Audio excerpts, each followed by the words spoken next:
Hopefully this is not too much information for you guys, and if it is, just feel free to fast forward if you want. But I'm a coffee nerd, and that's what I'm talking about today, so there you go.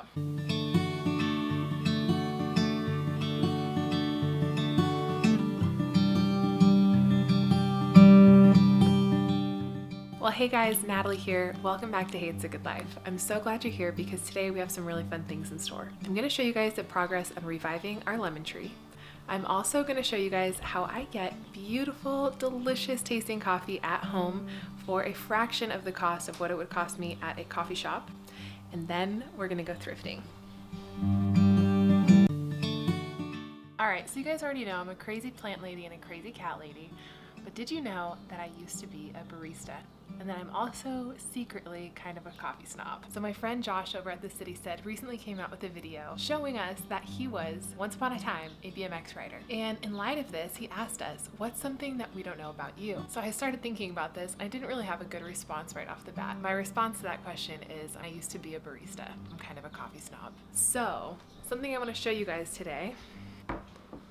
I even have this very fancy espresso machine at home because I got tired of paying coffee house prices for something that I knew how to make. So I decided to buy my own espresso machine with all of my graduation money from grad school. Quite an expensive purchase, but one that is well paid off for itself because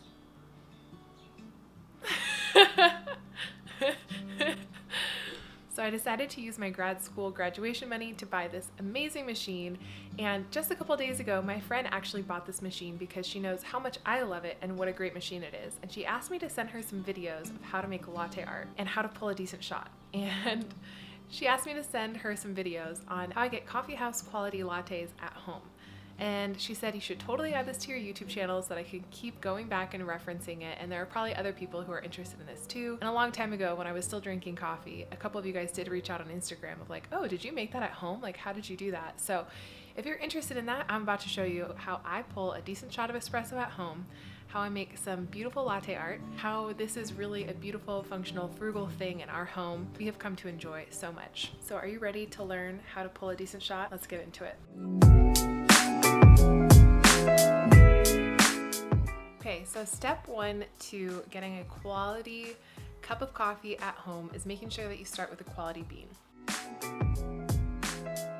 Hopefully what you can see in this bean is that it's not dark and it's not oily, and those are very common problems in poorly roasted beans. I don't want to throw any companies under the bus, but some of the bigger chains, Armucks, they tend to burn their beans and they are not using super quality beans. So we like to try our best to get organic, fair trade, medium roast beans that have either been freshly roasted or that we know are quality. You want to start off with a good bean. Okay, next up is your portafilter. And the portafilter goes in the group head. This is the group head where the hot water comes out of and creates pressure and creates a beautiful crema on the espresso. So we're going to take our portafilter, get a nice grind in there, and we're going to talk about the specifics on grind and what you should pay attention to on that. So let's add our ground coffee to the portafilter. So, bless you. So some things to know about the coffee machine that I'm using. I'm using the Breville Barista Express, and it has a built-in hopper. The hopper is where you put the beans. Bless you. The hopper is where you put the beans. This is called our hopper. From the hopper, the beans travel to, bless you! From the hopper, the beans travel to a burr head grinder. I think it's called a burr head grinder. So they travel through the grinder and create our ground coffee. Now there are options on this. The basics of getting a good shot have to do with humidity and coarseness of the grind. If you're like me and you live closer to the ocean, you're gonna want a coarser grind, most likely, unless it's a really arid day, like today. So let's talk about humidity. Basically, the more humid your area, the coarser the grind you're gonna wanna have. The less humid your area, the finer grind you're gonna wanna have. You don't want something that's too compacted so that the water can't get through, but you also don't want something too loose so that the water flows through so freely. And I'll show you guys what I mean in just a second. So right now, I don't know what the barometer says it is today, but it's a pretty arid day, and I've got our grind set on about 4. I probably should lower it just a bit. I think it's on 4, so we're gonna put it on 3 and get a little bit of a finer grind. Okay, so we got our ground coffee, and I wanna show you guys what it looks like. There's some parts that are just particles, and there's some parts that have kind of clumped together. That's how you know you've got a decent grind. Now what we're gonna do is we're gonna settle this and then we're going to tamp it. Now as far as tamping it goes, this is called your tamper. It comes with the machine right here. Oops. Stays right there, so that's kind of nice because it's always there. You don't have to look somewhere for it. When you're using this to tamp your espresso beans down or your coffee beans down, you are wanting the same pressure about like squeezing a lemon. Some lemons, I just picked those from our neighbor's yard. It's about the same pressure, about 40 pounds of pressure. So here's my trick for getting a nice, even, well-pressed coffee puck. Take 2 fingers on both sides and make sure that it's evenly distributed across the surface until it's nice and even. I come down with my other arm and I push down evenly across the surface. And you can kind of twist it, blow off any excess. Okay, so I just added our portafilter to the group head, and I'm gonna hit double shot because we're using the dual wall filter on our portafilter, which is what they use in most coffee shops. There's more specifics on all of that. I'm not gonna get into that right now, but I just wanted to let you guys know for any other coffee aficionados, I'm using the dual wall filter. Since I'm using a double shot, I'm going to press the double button. After I press this button, we're gonna watch this little meter and see if I got it in the espresso range. And if it's in the espresso range, well then we know we did a good job. But let's say you have a machine that doesn't have that. What you're looking for is basically the consistency of warm honey. There should be a pause in the beginning as the group head fills with water. Maybe about 10 to 15 seconds after that, you're gonna see it start to pour. And it's gonna be slow at first, and then it's gonna be a honey-ish color and the consistency of honey, and then it's gonna finish off. And then you're gonna have a nice, hopefully thick head of crema on top. And that's where a lot of the flavor comes from, and that's where you're going to balance out any bitterness in the coffee. A good cup of coffee really shouldn't be that bitter, so a good shot of espresso should not be that bitter.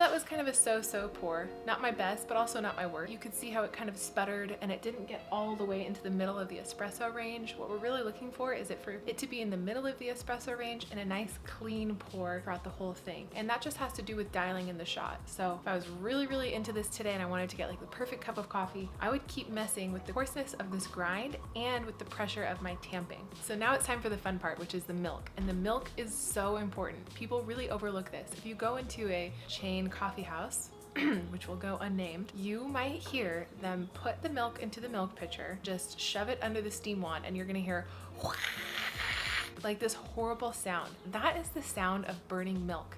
What you want to do is introduce the steam to the milk slowly so they can get to know each other and so that you're not burning anything. Why is this important? Because a good cup of coffee should naturally taste sweet because you're activating the sugar enzymes. You're activating, I think it's the lactase. That's what you want. So let's talk about how you can steam properly. You want to look for 2 things. You want to make sure that you've tilted your pitcher so that you're getting a nice whirlpool going. And what you're doing with that is you're inserting microfoam into the milk. So the microfoam is what you want to get going in a whirlpool through the whole thing. You want to keep the steam wand towards the top of the milk for about 10 seconds at the beginning. And you want to hear it like a sputtering, like if you put a card in a bicycle and you heard like the tick, tick, tick, tick, that's what it should sound like. So you want to get a nice sputtering sound for about 10 to 15 seconds. That's what I like. I like a really creamy cup of coffee. Some people like less than that. It's really up to preference, but I usually go for about 10 to 15 seconds with that nice sputtering sound to get my microfoam going. And then I'll submerge the wand just a little bit into the pitcher, make sure that the microfoam is evenly dispersed. How do I know when the milk is done? When you cannot touch it for a second longer. This machine actually has an auto shut off, but its auto shut off is kind of at a higher temperature than I prefer. So I do it to touch every time. And what you want to do, and I'll show you this, is you want to keep your hand on the pitcher away from the steam wand. Obviously it's metal, so be careful. You don't want to conduct heat and burn yourself. You want to just touch the outside of the pitcher. When you can't touch it for a second, you are done. Okay, so let's see what that looks like in action. Let me show you this before I switch over cups. My husband likes more milk than me, so I'm gonna switch into a bigger cup for him. But before I do, I just wanna show you that really nice creamy head of crema on this espresso. That's what it should look like.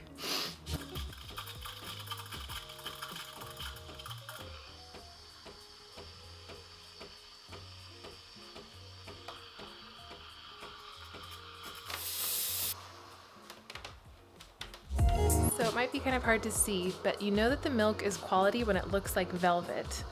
And what you can do is get some of those bigger air bubbles out. And this is how we do latte art. I'm gonna do my best to show this to you guys, okay?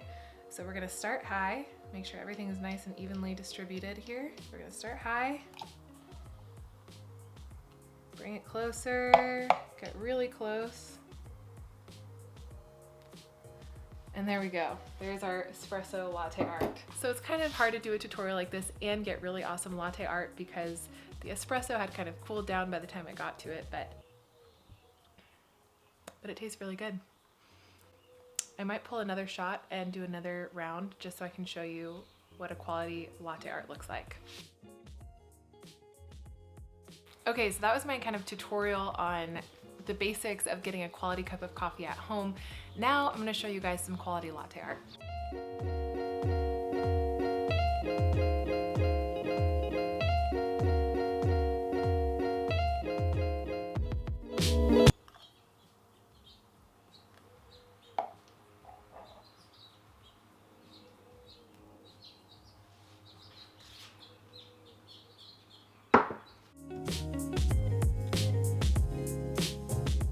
All right, now this is a quality cup of coffee that we got for a fraction of the cost than you would get at a traditional coffee shop, and it tastes like coffee shop coffee.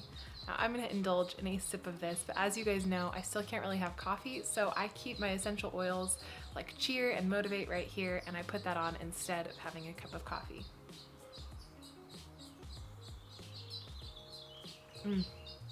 Yeah, that's a good one. I wish I could have it, but Tommy will enjoy it. Might save it for later, maybe for tomorrow for some iced coffee. As for me, I'm gonna indulge in some oils. If you can't have coffee, at least you can smell good, right? Also, this is kind of like my little reminder area, and I've left this deep blue in a little beauty container with some coconut oil as a reminder to make some arthritis balm. Did you guys know that our garden bed project would not be possible without our next door neighbors? They are seriously the sweetest people. They have lent us so many tools, and I found out that he has arthritis, so I thought, well, I'll make him some deep blue balm and see how that works out. You guys, he is gaining mobility back in his shoulder from using deep blue and some coconut oil. He's like, yeah, look, I couldn't do this before. Now look what I can do. Like, I need that stuff in my life. And I hadn't thought that this would be good for arthritis. I still have so much to learn about oils, but it just gets me really excited, and I wanted to share that with you guys.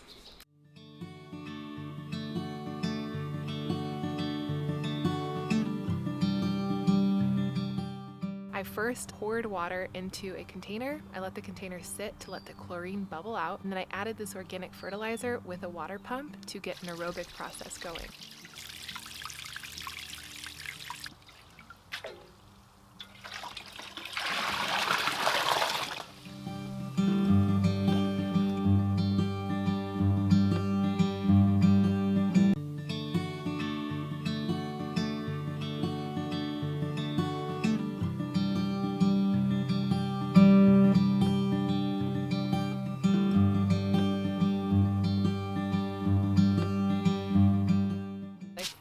Fed our lemon tree. Because it's the morning, its pores are actually more open on the leaves and willing and able to receive nutrients directly through their leaves.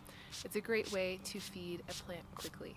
But you want to be careful not to do it when it's too hot or too late in the day because you could burn the leaves. Because it's daytime and because this plant is new to me, I didn't go hog wild on the tree. I just am testing a tiny section to see how well foliar feeding works on this tree. So far, our lemon tree is responding really well to this organic fertilizer, and I'm excited to see how it turns out. So let me show you guys now how many blooms we have on this tree after one round of organic fertilizer.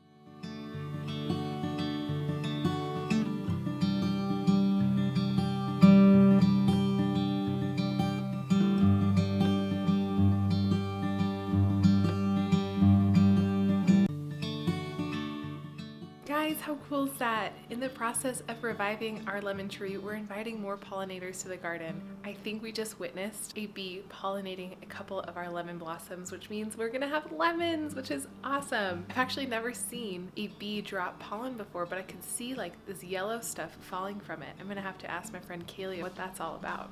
Well guys, I just got back and I did manage to find this really cool green army style jacket and this cool like little peasant top thing, which I'm really excited about because as you can see, the weather is starting to warm up and it is a beautiful day here in San Diego. What I did not find is what I set out to find, which were like some pretty summery dresses. Just no luck with that today, but that's okay.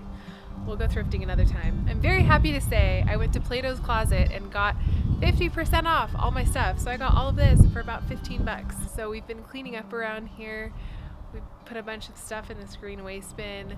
Tommy actually power washed this whole area, so it's a lot more clean. It sadly doesn't look very different, but it feels a lot different, and so that's nice. Every day we're just a little bit closer, which is really, really exciting.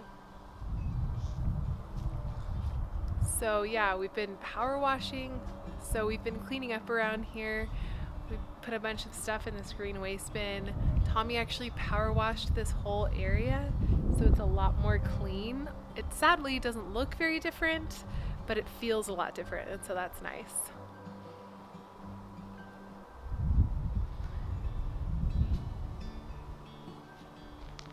Every day we're just a little bit closer, which is really, really exciting. Be careful not to show you too much out here. We've got some things hiding over there.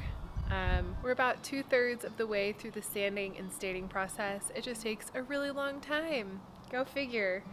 But slow and steady wins the race. That's what I'm telling myself at least. So I know it's all going to pay off very soon. And we might even be hanging up our lights today. But we also need to go find a washer. I looked at like how difficult it would be to create a washing machine basically with parts that we had around the house, and I just don't know that I have the physical capacity to do that right now, to like hand wash all of our clothes and towels. I will say I'm looking forward to hang drying them though. As you guys know, I just built that DIY. As you guys know, I just built our clothesline, which is not shown right now because it's detachable, and so I've detached it so it's not like an eyesore in the middle of the day. But anyway, so I am looking forward to washing our clothes again in a washer. Would love to find an even more like off-grid solution, but we just don't have what we need for that right now. And if we did, I just don't think I would have the manpower to make it happen because I'm really putting so much of my energy towards these garden beds. So getting more and more excited to share with you guys the final result of these garden beds. I'm just really eager to have it done and start growing things. So yeah, that's it. Thanks for joining me today, you guys. It's been fun to be with you. I'll see you next time.